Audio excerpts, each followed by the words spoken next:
Hello dear students, आप सभी का स्वागत है हमारी यूट्यूब चैनल टीचर्स अड्डा एमपी पर। मैं दीपक शर्मा आप सभी का हार्दिक स्वागत करता हूं। जो बच्चे मुझे देख पा रहे हैं और या जो पहली बार देख रहे हैं वो सबसे पहले हमारे इस चैनल को सब्सक्राइब करें। प्यारे बच्चों, हमने एक नई सीरीज़ शुरू की है। इस सीरीज़ में हम जो बोर्ड परीक्षाओं के आपके पेपर हैं ना, उसको सॉल्व कर रहे हैं और ये हमारा सेक्शन वाइज है। जो आज हम सॉल्व करने वाले हैं वो है हमारा 12th क्लास का पैसेज। 2023 में जो आपका बोर्ड परीक्षा हुए थे उसका ये पैसेज है ना, अनसीन पैसेज जिसको आप बोलते हो, अनसीन पैसेज, राइट। तो ये अनसीन पैसेज है, ये हर एग्जाम में आता है और 10 मार्क्स का रहता है बच्चों। एक पैसे दिया रहता है इसमें आपको और ये सॉल्व करना होता है और 10 क्वेश्चन आते हैं उससे, एक एक नंबर का एक एक क्वेश्चन। तो चलिए हम इसी को सॉल्व करते हैं। ये आपका पेपर है बच्चों अंग्रेजी का, जो वर्ष 2023 में हुआ था, है ना। मेन एग्जाम में आपका ये फरवरी या मार्च में होती है ना, मार्च की स्टार्टिंग में। 2024 में ये फरवरी से होगा पेपर आपका, है ना। तो इस बार एक महीने पहले आपको पेपर देना है, इसके लिए तैयार रहें। ये आपके इंस्ट्रक्शंस रहते हैं, अटेम्प्ट ऑल द क्वेश्चंस, सारे क्वेश्चन आपको अटेम्प्ट करने हैं। इंस्ट्रक्शन को केयरफुली पढ़ें, जो भी इंस्ट्रक्शन निर्देश आपको दिए गए उनको पढ़ें।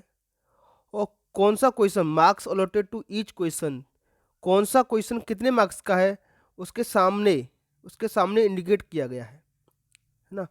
जो बच्चे हमसे अंग्रेजी पढ़ना चाहते हैं, है ना, तो सारी की सारी ग्रामर हमारे इसी यूट्यूब चैनल पर फ्री ऑफ कॉस्ट मिलेगी आपको। तो 12th की ग्रामर मिलेगी और 10th की भी मिलेगी, राइट। जो आपका एकेडमिक एमपी बोर्ड है, वो आगे से हम सीबीएसई बोर्ड की भी क्लासेज लेने वाले हैं। तो सबसे पहले इसको सब्सक्राइब करो और आगे बढ़ते हैं। ये आपका पैसेज है बच्चों, जो 2023 के पेपर में आया था। इस पैसेज को हल्का हल्का सा आप पढ़ लो और जो मैं आपको व्यक्तिगत सलाह दूंगा कि पहले आपको क्वेश्चन देखने होते हैं, है ना। क्वेश्चन में क्या क्या है उस चीज़ को इस पैसेज में हम मार्क करेंगे। तो कहाँ कहाँ से क्वेश्चन बने हैं उन उन चीज़ों को इस पैसेज को पढ़ते वक्त उसमें वहाँ पे मार्क करेंगे, फिर इसके आंसर देंगे। ये सबसे अच्छा तरीका होता है पैसेज को हल करने का। तो एक बार मैं आपको क्वेश्चन दिखा देता हूँ, क्या क्या क्वेश्चन है ना, वही चीज़ों पर हम फोकस करेंगे, उनके आंसर ढूंढेंगे, right. The Gita as, Gita के बारे में कुछ क्वेश्चन पूछा गया है। अब ये क्या है, एन अफोरिस्टिक वर्क है या पैट्रियोटिक है जो देशभक्ति से संबंधित है, या एक उपन्यास है, ग्रेट नॉवेल, नॉवेल मतलब उपन्यास, या ग्रेट रिलीजियस पोएम है ना। ये 4 ऑप्शन है। तो गीता के बारे में इनमें से 4 में से कोई भी चीज़ मिले आपको, वहाँ पे मार्क करना है। गीता किसके लिए इम्पोर्टेंट है, गीता जो बुक है भगवत गीता, वो किसके लिए इम्पोर्टेंट है ना। तो ऐसा कोई प्रश्न आए तो वहाँ पे मार्क करना है आपको। 4 चीज़ों में से एक चीज़ को देखना है, राइट। तीसरा प्रश्न रहेगा डूज डोंट्स, है ना, जो क्या करना चाहिए क्या नहीं करना चाहिए, डूज एंड डोंट्स, इसके बारे में जो भी वाक्य मिले आपको पैसेज में वो देखना है। गीता इज ओनली फॉर, तो गीता इज ओनली फॉर जहां लिखा हो वहां पर इनमें से कोई ना कोई चीज आपको देखने को मिलेगी, ये भी आपको देखना है ना। मेलाइस, मेलाइस का आपको अपोजिट देखना है, मेलाइस वर्ड मिलेगा उसके आसपास के वाक्यों का अर्थ निकाल करके इसका आपको अपोजिट देखना है, मतलब उल्टा। बाकी कंपलसरी का आपको शब्द मिलेगा इसमें, इसका आपको सिनोनिम देखना है, सेम मीनिंग देखना है ना, पैसेज में क्या मीनिंग है उसका। ये आपका ग्रामर का क्वेश्चन है, पूरा ये ग्रामर का ही है। इससे आप क्या समझे इसके बारे में, और उसके बारे में यूनिवर्सल प्रोहिबिशन क्या है, ये चीज। तो ये बच्चों हमने कुछ हर एक प्रश्न से कुछ कुछ शब्द अंडरलाइन करे हैं।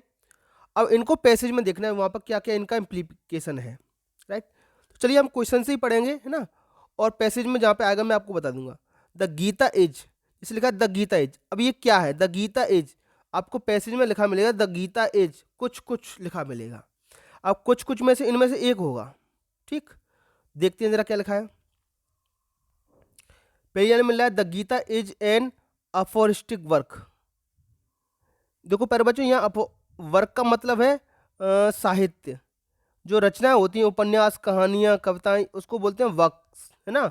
The Gita is an aphoristic work, aphoristic मतलब इजली, आसानी से समझ में नहीं आती है आपको ये, है ना। तो प्रश्न यही था हमारा बच्चों। तो पहले का आंसर हमको मिल चुका है, the Gita is an aphoristic work, right. Patriotic मतलब देशभक्ति वाला नहीं है ये। ग्रेट उपन्यास नहीं है, हमको पैसेज के आधार पर देना है, और ये पोएम भी नहीं है, राइट। तो ये पहले का आंसर हो गया। दूसरा है the Gita is important for, तो the Gita is important for किसके लिए इम्पोर्टेंट है? तो द गीता इज इम्पोर्टेंट आपको देखना है पैसेज में। चलिए देखते हैं द गीता इज इम्पोर्टेंट कहाँ लिखा है। The Gita is religious poem and going with in, देखो इसमें नहीं लिखा इंपॉर्टेंट वर्क, देखो जरा, liberty the seekers central teaching collection of dos and don'ts, देखो ये किसका है? डूज एंड डोंट्स का कलेक्शन है, ward and law for one, है ना। ये प्रोविजन वाला क्वेश्चन ही बच्चों देखो यहाँ से मिल रहा है, हमको मिल रहा है, जरा मैं आपको दिखा दूँ, यूनिवर्सल प्रोविजन है ना, डिजायर फॉर फ्रूट, ये इसका आंसर होगा। क्वेश्चन ये भी था हमारा। द गीता है song praise is beyond mere intellect, therefore Gita is not for those, लिखा है देखो, द गीता इज नॉट, यहाँ से अपना आंसर मिल जाएगा। हु हैव नो फेथ, है ना, जिसको गीता पर विश्वास नहीं उसके लिए ये नहीं है। हमारा क्वेश्चन था the deeper you go into the, जिसमें इतना ज़्यादा डीपर आप जाओगे, जितना गहरा आप जाओगे उतना ही ज़्यादा आप सार इसका ले पाओगे, उतना इसको आप समझ पाओगे। The seeker is liberty to extract from this teaching will never vary, the seeker is likely to, है ना। तो हमारा क्वेश्चन क्या था बच्चों, एक बार देखो फिर से। क्वेश्चन ये था the Gita is important for old age, वृद्ध के लिए है, चिल्ड्रन बच्चों के लिए है, एवरी एज, ये बिल्कुल सही आंसर बच्चों आपका। The Gita age for every age, हर उम्र के बच्चों के लिए है, ठीक है बच्चों। What do you understand by dos and don'ts, क्या करना चाहिए क्या नहीं करना चाहिए, डूज एंड डोंट्स। तो work that should be done, नहीं, केवल करने की बात हो रही है, ये नहीं हो सकता। Work that should B observed, जिसको हम ऑब्जर्व करते हैं, ये भी नहीं है। Work that should not be done, जो नहीं किया गया है। डूज एंड डोंट्स का मतलब होता है बच्चों जो क्या करना चाहिए और क्या नहीं करना चाहिए, दोनों का मिश्रण। तो work that should be done, जो करना चाहिए, work that should not be done, ये आपका आंसर हो जाएगा इसका, ठीक है बच्चों। According to Krishna the Gita is only for those, तो किसके लिए है?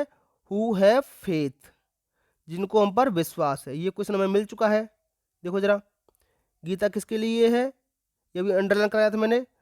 Gita is not for those who have no faith, उनके लिए नहीं है जिनको इस पर विश्वास नहीं है। तो किसके लिए है? तो इसको जिनको विश्वास है, हु हैव फेथ, राइट।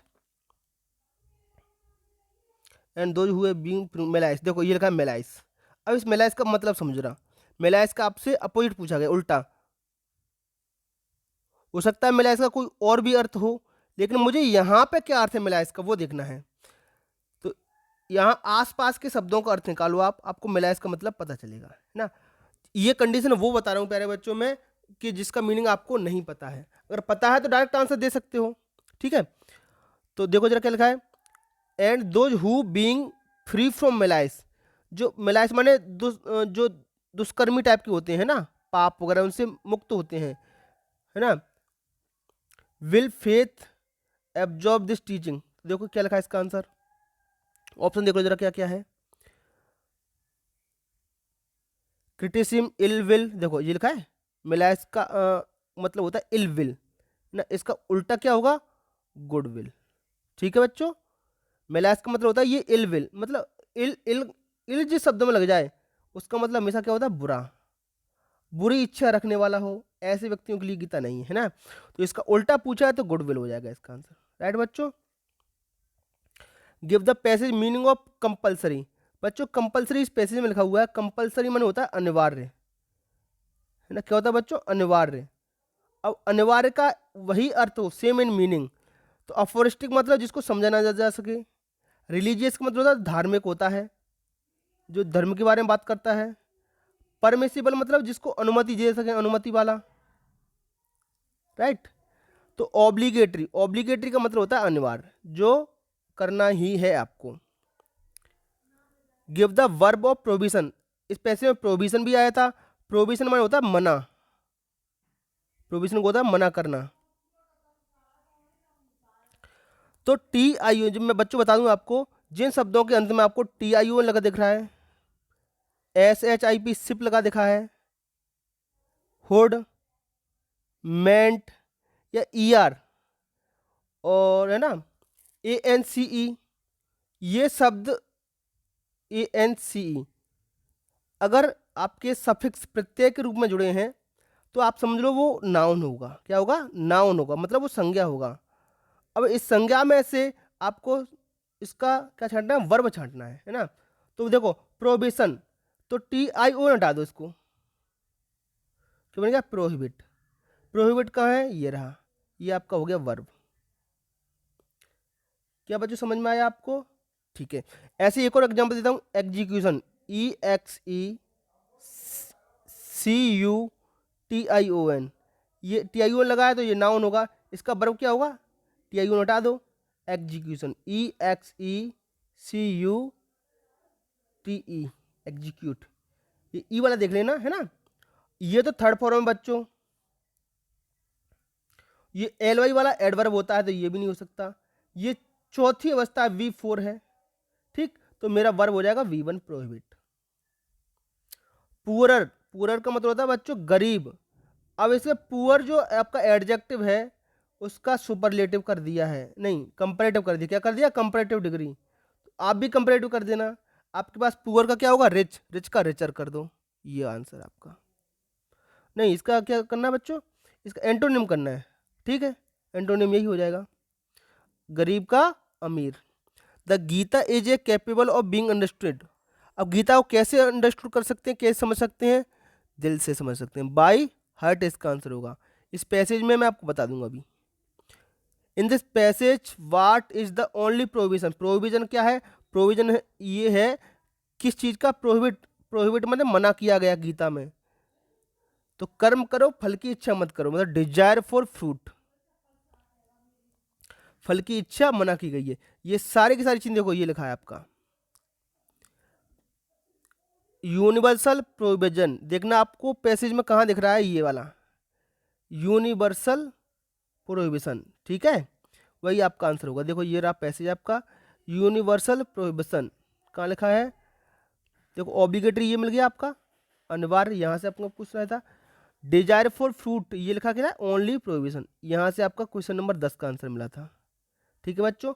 तो इस तरीके से आपको सभी प्रश्नों के आंसर देखने हैं, राइट। डूज डोंट्स का मिला था, जहाँ पर पैसेज में आपको शब्द मिल रहे हैं वहीं से आपको इसका आंसर मिल जाएगा। Gita is a collection of dos and don'ts लिखा है। डूज एंड डोंट्स क्या होता है? जो नियमों के अनुसार सही है और जो नियमों के अनुसार सही नहीं है, ठीक।